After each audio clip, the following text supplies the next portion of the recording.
Hello नमस्कार, मी Supriya's home किचनमध्ये आपल्या सर्वांचं खूप खूप स्वागत। आपल्या सर्वांना आजचा दिवस आनंदाचा, सुखाचा आणि आरोग्यदायी जाओ, तुमच्या सर्व इच्छा पूर्ण हो ही स्वामीचरणी प्रार्थना करून मी आजच्या व्हिडिओला सुरुवात करूया। घरच्या घरी 1 ते 2 मिनिटात घरी असणाऱ्या ब्लाऊज पीसापासून कलशाला साडी कशी नेसवायची हे या आपण व्हिडिओमध्ये आज पाहणार आहोत।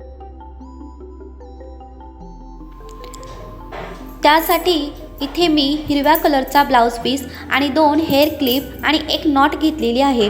एवढंच साहित्य आपल्याला त्यासाठी लागणार आहे।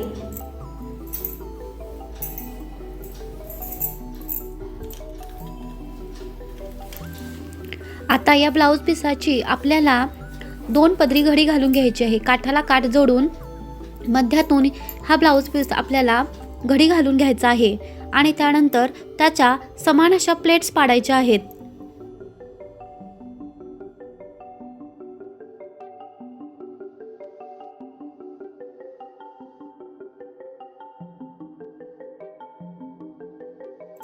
त्याच्यावरून थोडासा हात फिरवायचा जेणेकरून घड्या व्यवस्थित नीट राहतात आणि प्लेट्सना आकार पण सुंदर येतो। दोन्हीही बाजूला आपण क्लिप्स लावून घेतलेल्या आहेत। अशा रीतीने ब्लाऊज पीसाच्या घड्या आपण पाडलेल्या आहेत। त्यानंतर आपल्याला कलशाला जेवढी उंची हवी आहे तेवढी उंची आपण घ्यायची आहे। कलशाच्या उंचीनुसार आपल्याला उंची ठेवून 1 नॉट त्या ब्लाऊज पीसाच्या खाली ठेवायचा आहे। तुम्ही पाहू शकता इथं मी कशा रीतीने तो ठेवलेला आहे।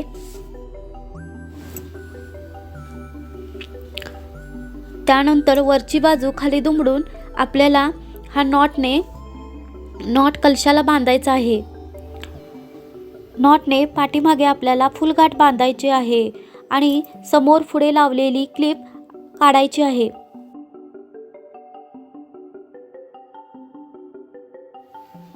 आणि त्यानंतर दोन्ही बाजूला प्लेस ॲडजस्ट करायचे आहेत। हे पहा सुंदर अशा प्लेट्स आपल्या आलेल्या आहेत।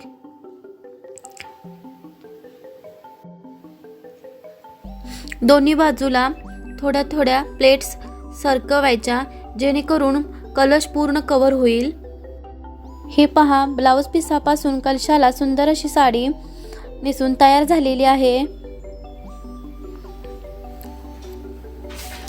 हे पहा इथं मी एक छोटासा टोप घेतलेला आहे आणि त्याच्यावरती हा कलश ठेवणार आहे।